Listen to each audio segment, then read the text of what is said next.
एक कबूतर होता, एक चिवताई होती, चिवताईपाशी 3 लेकरं होते.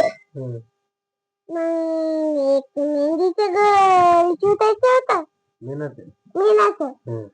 आणि शेंगाचं कबूतरचं होतं.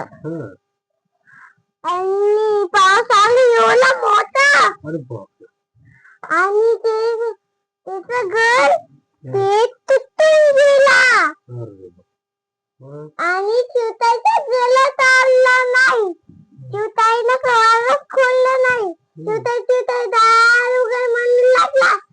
त्यानं दार उघडलं नाही म्हणलं. त्याच्या लेकराला अंघोळ घालून दे म्हणलं. नंतर ते अजून चिवताई दार उघड म्हणलं. नंतर थांब माझ्या लेकराला अंग पुसू दे म्हणलं.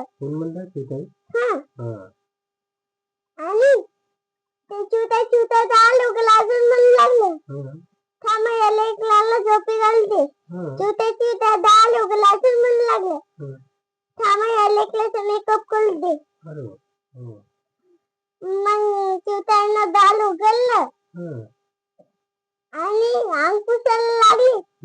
आणि कौलानं ते साखरल्याच्या पोटामध्ये अंग पुसून त्याच्यात बसू लागला.